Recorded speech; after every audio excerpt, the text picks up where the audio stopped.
जय हिंद दोस्तों। कैसे आप सभी लोग। आशा करता हूं आप सभी ठीक होंगे, स्वस्थ होंगे और मौज कर रहे होंगे।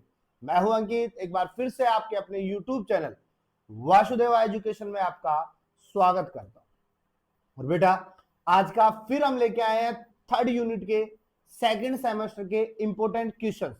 ये सीरीज आपकी चलती रहेगी तब तक जब तक कि आपके सारे पेपर्स कंप्लीट नहीं हो जाते। और मैंने कमेंट्स में देखा कि बच्चे कह रहे थे सर बॉटनी के भी दो, और बॉटनी के जूलॉजी से पहले दो। तो बेटा एक दिन और जूलॉजी को झेल लो आप, उसके बाद मैं बॉटनी के कंटिन्यू कर दूंगा। क्यों? क्योंकि फिलहाल जो है जूलॉजी कंप्लीट हो जाएगी। आज थर्ड यूनिट है, कल फोर्थ यूनिट है, उसके बाद में अपन बॉटनी प्रॉपर की बात करेंगे। फिर फोर्थ सेमेस्टर के लिए जूलॉजी की बात करेंगे अपन। तो आप लोग धैर्य बनाए रखें, धीरज बनाए रखें, ज्यादा व्याकुल ना हो आप। आपको सारे इंपोर्टेंट क्वेश्चंस यहां वासुदेवा एजुकेशन पर मिल जाएंगे।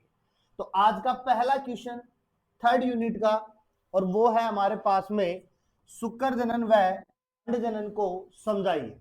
Explain of spermatogenesis and oogenesis।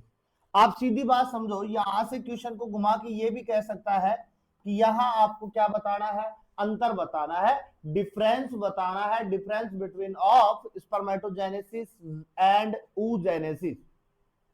तो क्वेश्चन दो प्रकार से आपसे पूछेगा। यहां से आपको इस प्रकार भी पूछ सकता है, शुक्र जनन किसे कहते हैं, यह शुक्राणु निर्माण की प्रक्रिया को समझाइए। अंड जनन में पूछ ले, अंड जनन किसे कहते हैं, या अंडाणु निर्माण की प्रक्रिया को समझाइए। शुक्र जनन और अंड जनन में केवल एक ही चीज याद रखनी है आपको। शुक्र जनन में क्या बनेगा, शुक्राणु। में क्या बनेगा, अंडाणु बनेगा। इसे हम कह देंगे ओवम, और इसे हम क्या कह देंगे बेटा, स्पर्म कह देंगे। और देखो पहला क्वेश्चन हमेशा बेहद इंपॉर्टेंट होता है, तो ये बेहद इंपॉर्टेंट क्वेश्चन है। और शुक्राणु और अंडाणु का एक ही काम याद है, बच्चा पैदा करना। क्या काम है, बच्चा पैदा करना। अगर शुक्राणु है और अंडाणु नहीं है तो बच्चा पैदा नहीं होगा, और अंडाणु है और शुक्राणु नहीं है तो भी बच्चा पैदा नहीं होगा। तो दोनों का होना बहुत ही जरूरी है। अगर दोनों होंगे तो बच्चा सुरक्षित पैदा। समझ रहे हो बात को। अब शुक्र जनन और अंड जनन के लिए दो चीजें और याद रखना। अंड जनन केवल 3 प्रोसेस में कंप्लीट होता है। अंड जनन केवल 3 प्रोसेस में कंप्लीट होगा। जैसे कि हमारे पास पहला था गुणन प्रावस्था, जिसे मल्टीप्लीकेशन फेज कह रहे थे अपन। दूसरा हमारे पास में था वृद्धि प्रावस्था, और तीसरा था हमारे पास में परिपक्वन प्रावस्था। तो कुछ इस प्रकार समझे हमें, मल्टीप्लीकेशन फेज, ग्रोथ फेज और मैचुरेशन फेज। लेकिन शुक्र जनन में क्या होता है, शुक्र जनन में हमारे पास में ये 3 तो होते हैं, ये 3 तो होते हैं। गुणन भी होता है, गुणन भी होता है अपने पास में, यानी मल्टीप्लीकेशन भी होता है। दूसरा हमारे पास में बेटा ग्रोथ भी होता है। तीसरा हमारे पास में मैचुरेशन भी होता है। अब आप कहोगे सर होता क्या नहीं है हमारे पास में उधर से, तो यहां पर एक अन्य प्रोसेस होता है जिसे अपन शुक्र कायंत्रण कहते हैं। क्या कहते हैं, शुक्र कायंत्रण कहते हैं। क्योंकि यहाँ पे दो प्रोसेस होते हैं, एक स्पर्मेटिड का निर्माण होता है और एक शुक्र कायंत्रण होता है। स्पर्मेटिड में केवल शुक्राणु नहीं बनता है, शुक्राणु बनाते हैं अपन किसमें, शुक्र कायंत्रण में। स्पर्मेटिड जो होते हैं वो अगतिशील होते हैं, इनमूवेबल होते हैं, चलने लायक नहीं होते हैं। तो शुक्र कायंत्रण प्रोसेस से क्या किया जाता है, चलाया जाता है। यही हमारे पास में शुक्र जनन और अंड जनन के बारे में बताने की दो चीजें। अब इन्हें डेरिवेटेड रूप से मैंने वीडियोस में भी बता रखा है और थ्योरेटिकल आपको करवाई रखा है, तो आप दोनों जगह से आप यहां से देख सकते हो। सेकंड क्वेश्चन आता है अपने पास में बेटा, निषेचन किसे कहते हैं, या निषेचन के प्रकारों को समझाइए। तो देखो निषेचन का मतलब फर्टिलाइजेशन, निषेचन का मतलब फर्टिलाइजेशन। तो what is fertilisation, what is fertilisation, explanation of types of fertilisation. तो देखो पहले तो समझो फर्टिलाइजेशन किसे कह रहे हैं। तो या सीधी बात समझो, हमारे पास में स्पर्म बन के आ गया था, हमारे पास में ओव्यूम, और जब हमने दोनों को मिलाया, जब हमने दोनों को मिलाया तो क्या बना बेटा, फर्टिलाइजेशन। दोनों को मिलाया तो क्या बना, फर्टिलाइजेशन। शुक्राणु और अंडाणु का आपस में मिलना ही क्या कहलाता है, फर्टिलाइजेशन कहलाता है। अब एक चीज यहां से आप समझो, एक चीज यहां से समझो, स्पर्म नहीं है मेरे पास में, ओव्यूम है, तो फर्टिलाइजेशन होगा क्या, बिल्कुल नहीं होगा। अब मेरे पास स्पर्म है लेकिन ओव्यूम नहीं है, तो फर्टिलाइजेशन होगा क्या? बिल्कुल नहीं होगा। तो सीधी बात समझो, स्पर्म प्लस ओव्यूम बराबर फर्टिलाइजेशन। फर्टिलाइजेशन कितने प्रकार के बेटा? फर्टिलाइजेशन हो गए दो प्रकार के। कितने प्रकार के? दो प्रकार के। पहला प्रकार बात करें तो एक्सटर्नल होगा अपने पास, और दूसरे की हम बात करें, दूसरा हो जाएगा इंटरनल, यानी कि बाह्य व आंतरिक निषेचन। अब एक्सटर्नल इंटरनल में फर्क क्या है? तो सीधी बात समझो, बाहर जल के अंदर हो रहा है वो तो क्या है? एक्सटर्नल, और शरीर के अंदर हो रहा है वो क्या है? इंटरनल। लेकिन दोनों में खास बात यह है कि दोनों में हमें कौन सा मीडियम चाहिए? लिक्विड मीडियम चाहिए। लिक्विड मीडियम होगा तो फर्टिलाइजेशन स्मूथ होगा, आसानी से होगा और जल्दी होगा। अगर रफ सरफेस होगी तो वहां पे फर्टिलाइजेशन नहीं होगा, शुक्राणु मूवमेंट नहीं कर पाएगा, अंडाणु तक नहीं पहुंच पाएगा। इसलिए लिक्विड मीडियम की आवश्यकता होती है। तो निषेचन वाला पोर्शन भी हमने वीडियोस में बता रखा है, आप स्क्रॉल करोगे आपको अपना लिंक मिल जाएगा, वहां पर आप इस चीज को देख सकते हो। उसके बाद में क्वेश्चन की मैं बात करूं, टिप्पणी लिखिए, कमेंट्स की बात करेंगे। अब जो कमेंट्स है, सबसे पहला कमेंट्स है बेटा गैस्ट्रुला भवन पे। किस पे है? गैस्ट्रुला भवन पे है। अब गैस्ट्रुला भवन की बात करें तो गैस्ट्रुलेशन कह रहे हैं। गैस्ट्रुलेशन क्या होता है? तो सिंपल सी बात याद रखो कि हमारे पास में तीन स्तर है। एक्टोड्रम है एक तो अपने पास में, एक हमारे पास में मीजोड्रम था, और एक हमारे पास में क्या है? एंडोड्रम है। और एक्टोड्रम, मीजोड्रम, ये सब आगे जाकर के हमारे पास क्या बनाते थे? ऑर्गन बनाते थे। तो ये ऑर्गन बनाने का जो प्रोसेस है ना, वही क्या कहलाता है? गैस्ट्रुला भवन। क्योंकि हमें पता है कि सबसे पहले हमारे पास में क्या आएगा? युग्मक आएगा। क्या आएगा? युग्मक आएगा। या मैं इसको इधर समझा दूं, सबसे पहले हमारे पास में कौन आएगा बेटा?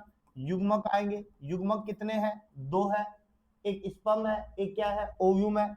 जब दोनों आपस में मिल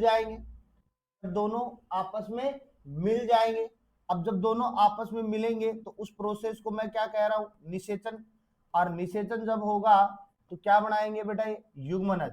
अब युग्मनज जब रेडी हो जाएगा अपने पास में तो ये आ जाएगा विदलन में। क्या हो जाएगा? विदलन क्या होता है? जहां पर समसूत्री विभाजन प्रोसेस हो रहा है, एक कोशिका कई कोशिकाओं के अंदर क्या हो रही है? डिवाइड हो रही है। अब जब विदलन हो जाएगा तो एक ठोस अवस्था बनेगी, जिसे हम क्या कहेंगे? मोरुला। क्या कहेंगे? मोरुला कह देंगे, तूतक कह देंगे। और जब मोरुला हो जाएगी तो इसमें गुहा बनेगी, गुहा को हम क्या कह देंगे? ब्लास्टुला। अब ब्लास्टुला आगे जाकर किसमें तब्दील होती है? गैस्ट्रुला में। अब ये जो गैस्ट्रुला है, यहां आकर के अंग कंप्लीट हो जाएगी। तो ऐसे प्रोसेस से गुजरना पड़ता है, तब जाकर के अंगों का फॉर्मेशन होता है। इंग्लिश में बात करें तो इनको हम कहते हैं गैमेट, इनको हम कह देंगे फर्टिलाइजेशन, ठीक है। और युग्मनज को हम कह देंगे बेटा जाइगोट, विदलन को हम कह देंगे क्लीवेज, ठीक है। और मोरुला को हम कह देंगे मोरुला, ठीक है। ब्लास्टुला को सीधा ब्लास्टुला लिख देंगे, और इसे हम क्या लिखेंगे? गैस्ट्रुला लिखेंगे।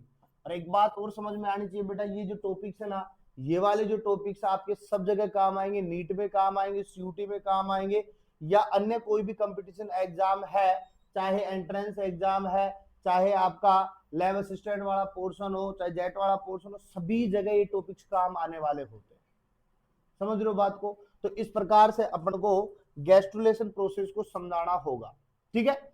एनिसेक जनन की बात करें, पार्थेनोजेनेसिस कहेंगे। एनिसेक जनन किसे कहेंगे? जिसमें नर व मादा की आवश्यकता नहीं होती है, अकेली मादा अंडा जो है वो अकेला क्या कर ले? डेवलप हो जाए फर्टिलाइजेशन के बिना, तो वो क्या हो जाएगा? एनिसेक जनन हो जाएगा। इसके अनेक कारक है जो अपन ने बता रखे हैं। फैट मैप की बात करें तो रेखा चित्र कहते हैं। क्या कहते हैं? रेखा चित्र कहते हैं, संभावी रेखा चित्र कह दे इसको अपन। अब इसमें क्या होगा? इस संभावी रेखा चित्र में तो हमारे पास में एक्टोड्रम, एंडोड्रम और मीजोड्रम, एक्टोड्रम, एंडोड्रम और मीजोड्रम किस प्रकार से निर्माण होगा उसकी बात करेंगे अपन। और वो कैसे निर्माण होगा वो हमने आपको बता रखा है, ऑफलाइन भी और ऑनलाइन भी। जैसे हमने ये मान लिया, अब हमने जैसे सपोज इस क्षेत्र को हम मीजोड्रम, इस क्षेत्र को हम नोटोकोडल मान रहे हैं, इस क्षेत्र को हम एंडोड्रम मान रहे हैं। अब आगे जाकर भी क्या सेम ही पोर्शन का निर्माण होता है? क्या भागों का निर्माण होता है? क्या यही पोर्शन क्या है बेटा? फैट मैप कहलाता है। इसके बाद में अगर हम बात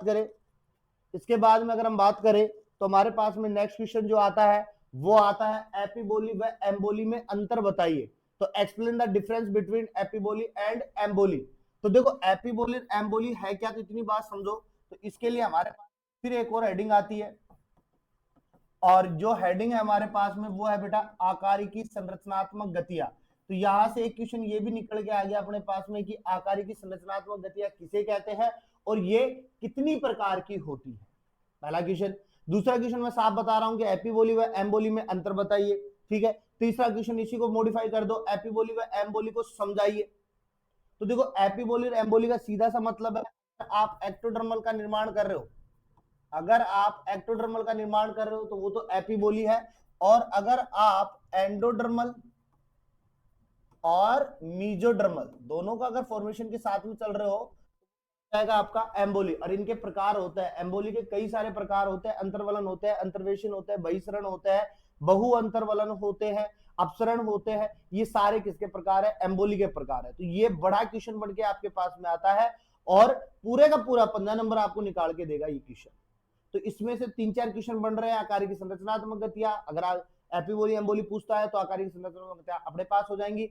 एपिबोली एम्बोली में अंतर पूछता है तो ये क्वेश्चन आपको कंप्लीट करके देगा। एपिबोली व एम्बोली को समझाइए, ये क्वेश्चन कंप्लीट करके देगा। और एपिबोली व एम्बोली या आकारिकी संरचना गतियों के प्रकारों को समझाइए, वो भी क्लियर करके देगा। एम्बोली के प्रकारों को समझाइए तो वो भी ये चीज क्लियर करके देता है। तो ये चौथा क्वेश्चन आपके लिए बेहद इंपॉर्टेंट सा नजर आता है, क्योंकि यहां से 4 से 5 क्वेश्चन अलग अलग तरीके से बढ़ने के चांसेस होते हैं। तो मिलते हैं एक नेक्स्ट वीडियो के साथ में, तब तक बने रहिए आप हमारे साथ में, और चैनल को सब्सक्राइब करना नहीं भूलिएगा, और हमेशा की तरह मुस्कुराते रहिए जीवन के अंदर।